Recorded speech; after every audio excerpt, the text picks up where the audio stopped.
Hey guys, Aratis Eisen here. This is Sword Art Online Fatal Bullet, and I will be playing through the whole game without leveling up any of my stats or any party member. Thus, really, really Fatal Bullet. The first thing I want to mention is that the gun I have is extremely overpowered for early game.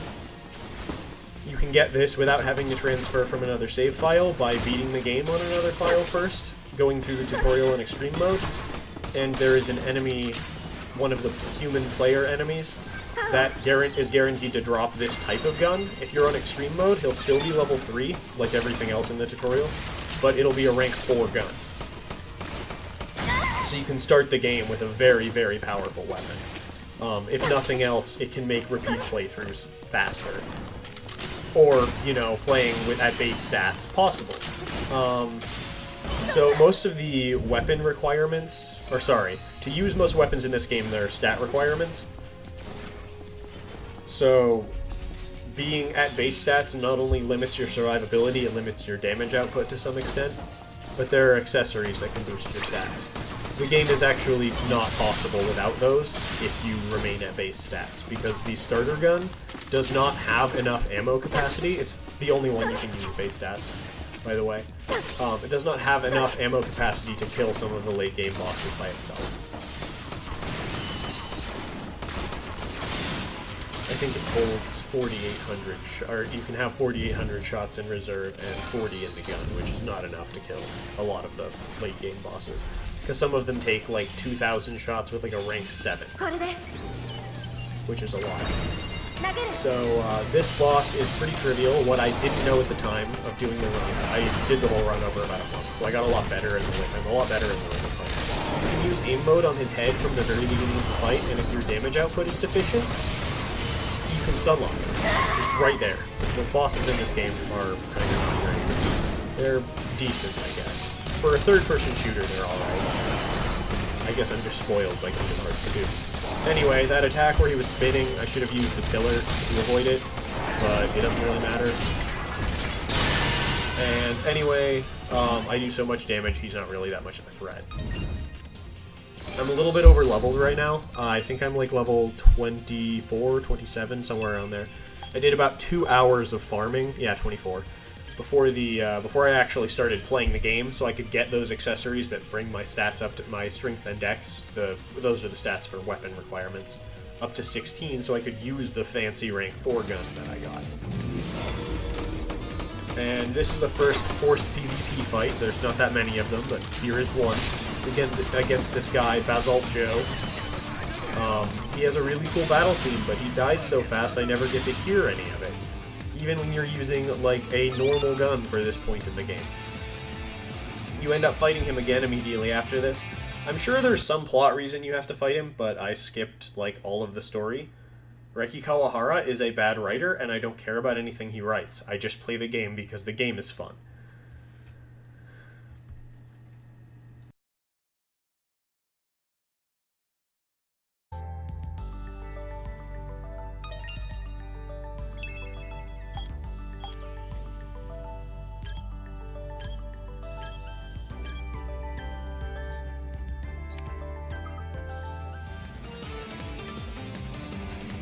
So I want to briefly talk about why playing solo makes a difference, or in what way playing solo makes a difference. So not only are you always the target of everything, you can't really heal yourself. There are two or three abilities in the game that let you heal yourself. One is the first aid kit, which is very, very slow healing over time.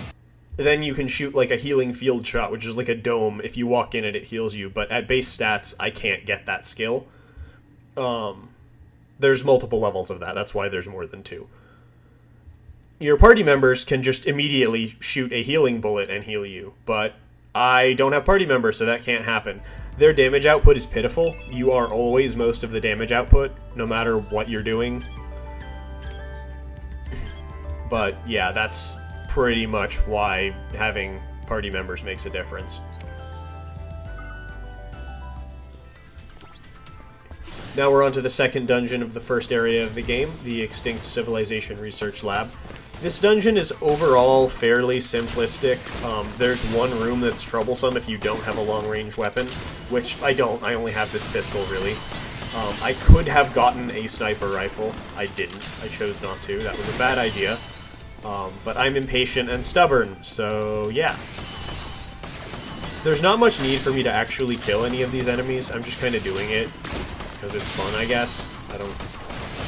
I could pretty much run through the entire area and be unscathed. You can actually do that in a good portion of the game. There are, of course, some areas where you have to fight things to progress. So, that door back there, if you go through it, there's an optional, like, mini-boss type enemy that drops somewhat rare weapons. I am going to go through the door and activate a fast travel point. I am not going to fight the enemy in question. It's just not worth it. It drops a Gatling gun. There are no Gatling guns I can use with the stats that I can't. Well, I could use that Gatling gun, but it would be rank 1. Gatling gun stat requirements are much higher than other weapons for the most part. So, base stat builds, if you can call them builds, because there's like one build, they're not very well equipped for using Gatling guns. This is the annoying room. These snipers can, I think, two-shot me with headshots. If they don't headshot me, I don't take that much damage, and right now I'm inflicted with a status effect called Suppression. Those circles in the blue, or the purple smoke coming off of me. Basically, it makes me move slower, but it doesn't last that long. It's inflicted by their bullet line, not by their actual shots, so I don't have to take a hit. See, that hit there was not a headshot, so I didn't take that much damage. The reason that room is annoying is because aiming is kind of hard with these weapons at those distances. And the first one, there's basically too many things going on for it to be safe for me to be, like, properly aiming at things. So I just kind of use the auto-aim. I'm actually, like, really not good at shooters. So the auto-aim is kind of a godsend for me. This game taught me how to be better at shooters by, I guess, enforcing the importance of line of sight through the bullet line mechanic, which is actually something I think is really cool, and might be I guess that would be kind of an overlooked aspect of the game. This boss is kind of annoying. There are a couple exploits I tried, like, you can kind of stand here for a while. The round bombs will fall straight into the pit. He has a laser that'll go right over you if you're under him. These things will still hit you, these spike bombs, which kind of sucks. As you can see, falling makes you take some damage, but it can't actually kill you. That comes in handy later. I don't remember where, but I know it does. So the most efficient way to beat this boss is pretty much to run in a circle and just keep firing. It's not really very special. Oh yeah, right there, I didn't die even though I fell, and would have been reduced below 1 hit point. So we pretty much just run in circles forever and keep shooting the boss. It's not exceedingly exciting. A lot of the boss fights in this game are a little bit tedious, and most of them aren't great. I mean, it is a shooter, like, you kind of have to expect these things in a shooter. I've never played a shooter that had, like, particularly interesting boss fights. They're just damage sponges. There's really only 1 or 2 ways you can attack, so I mean, you can definitely apply some, like, unique mechanics to them. But, like, for example, a dodge and counter fight, kind of like Lingering Will in 2FM, you can't really do that the same way, because the only cost for your attack, especially since you can move while attacking, is ammo. There's no opportunity cost. So those sorts of mechanics just don't work in this kind of system, sad as that may be. I'd like that, if that were possible. And it really doesn't help if you, like, try playing Photon Sword. Anyway, that's it for this dungeon.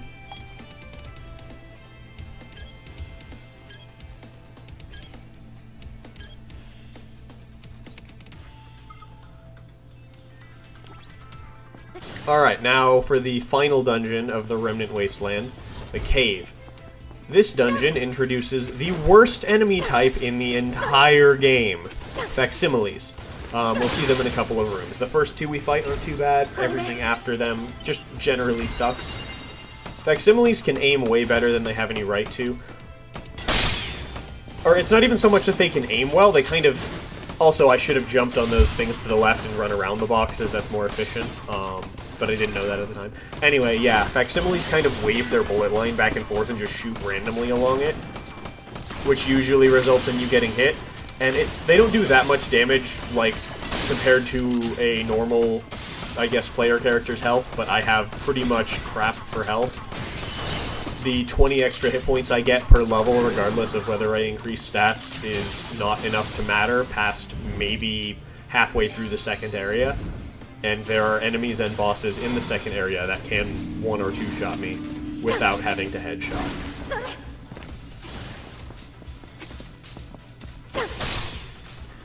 So you can pretty much skip this room. I did it wrong the first time, but this grappling hook thing is really, really neat. It's pretty much a ripoff of the Freedom Wars grappling hook thing, because this game is a ripoff of Freedom Wars, if you can call it that, despite the fact that it was made by the same company. The thing I just did with the grenade, throwing it before the enemy was fully spawned in, or setting it up so that it would hit the enemy as soon as it spawned, so I would only have one enemy shooting at me, does not work in a lot of later scenarios. There's just not an opportunity to throw the grenade. But those were facsimiles. There's more of them in this room, and they continue to suck throughout the rest of the game. Yeah, I think you need to do a certain amount of damage with your grenade for it to have that knockback power, and even if you don't, you can't move while you're throwing a grenade. Against a facsimile, that's like the worst possible thing, like to be not in motion at all times. My impression is that facsimiles are supposed to, like, mirror players in some way. The thing is, players have a lot less health than facsimiles, and do about the same damage. So, I don't know whose idea it was to design an enemy that could fire roughly as accurately as a player, but who is somehow capable of surviving like 3 times as much punishment. That sniper has killed me before. He can one-shot with a headshot. And honestly, it was risky for me to just stand there like I did. It's also risky to do this before killing the facsimiles by some other means, but I am impatient, and so I just did that anyway. There are 2 more rooms. I believe 2 more. The fastest way to do this room is to just jump over this railing and ignore the drones that I killed. And kill... You don't have to kill these automatons, but you should, because they can kill you from behind if you don't. You'll have to kill the Acurachnid and the 2 drones. Like in the one other room, it was just the Acurachnid. You have to kill the drones here. It takes a little bit of extra time, but it's not a big deal.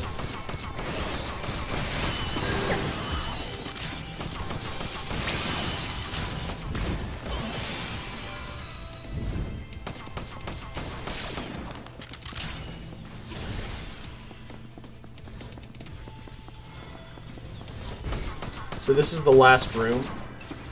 This sniper should be your priority target, no matter what else is shooting at you, because, again, snipers here can one-shot, headshot. And then you're free to pretty much kill everything else. Eventually, some facsimiles will spawn. I believe you have to go up there? No, you don't. You can fight them down here by hiding behind the door, like the doorway over here. That's one way. Another way, that's probably a lot safer actually, is to get up to where they were after they fall down, and then you can pretty much just take pot shots at them from there, because they're not as good at aiming upwards as they are straight, like everything else in the game. And that's everything prior to the boss. So we're going to go fight the boss. This is the first one that has a separate area just for the boss. It's just called the Depths area. And yeah, that's another loading screen for us. Pretty great. This game has a lot of loading screens. It's actually like almost Sonic 06 levels of bad in that regard. They're not quite as long, but there are loading screens just for like a little cutscene thing that lasts like 3 lines of dialogue. And I don't know how they manage that. This is in Unreal Engine 4. Like, it should be able to whatever. So this boss has this boss is purely reactive, other than its opening attacks of the rocket and then the Gatling, both of which you can just run left or right to avoid. Although if you do get hit, you take a lot of damage. It only reacts to what you do. It picks a random target, and then it basically picks one of its moves based on your position relative to it. However, if you're close to it, it will always queue up the same attack, that spinning attack. So we can just loop the boss until it dies with absolutely no effort other than sort of maintaining a consistent timing. Breaking the loop is generally pretty bad because you won't get him to use the same attack again. Then there's another loop that you can do. It's harder, and I don't know why you would do it because it's not any faster. Where you can just make him walk away from you forever if you're somewhere in between the trigger distance for his spin attack and his Gatling. But yeah, I don't know why you would do that. This is so much easier, and the other one offers no benefits whatsoever. It kind of takes a while for him to die, which shouldn't really come as much of a surprise, because like I said, the bosses in this game are very damage spongy. Some of the later fights are about 8 to 9 minutes of me just kind of shooting. There's actually one that's in the realm of 12. It's a little bit painful. I'll have annotations to skip to the end of them. I don't think anyone actually wants to sit through that. So, yeah, the boss is dead now, and we now have access to the next area of the game. So, that's all for part 1. Have a great day, everybody, and don't die. Artis Eisen signing off.